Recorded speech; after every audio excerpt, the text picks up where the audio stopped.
Thank you. And well said, Senator Ward. I completely agree. They're disingenuous comparisons to make.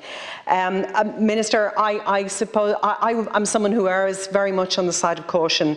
I would prefer to see an extension of the restrictions until such time as our vaccination programme is really has teeth in a much more fundamental way. That's not to undermine what has been done, which has been tremendous. But I suppose I think in the month of April we're going to see great hope, because I've seen firsthand the sense of hope that comes from vaccinations, from my own elderly parents, but also from today in the good news that has come through our group of friends today.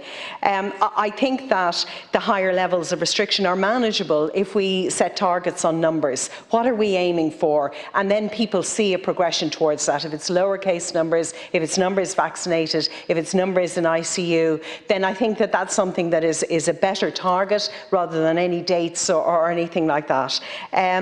I would ask that no matter what happens, no matter what decision is made or whatever happens over Easter, and I hope that we have good news on the other side of Easter, but no matter what happens, that no services to children with special needs or disability services, which I know is close to your own heart and your work, that nothing is closed down again in the course of this pandemic.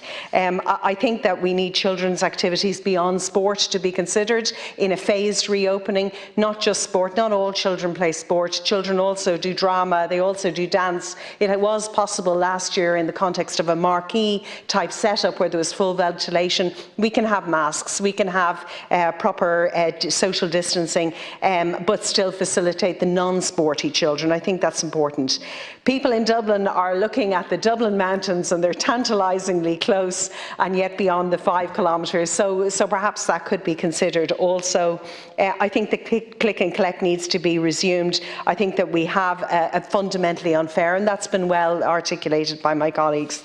And in any case, we're about to change seasons. Children who have grown feet need to actually get fitted for shoes. There are some practicalities about our living with COVID that need to be overcome. So the internet is not the answer to everything.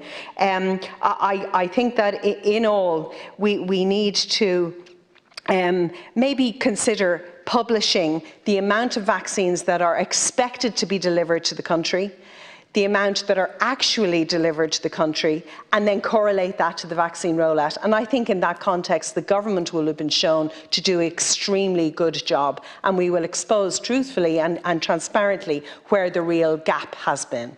And I appreciate it. So thank you very much.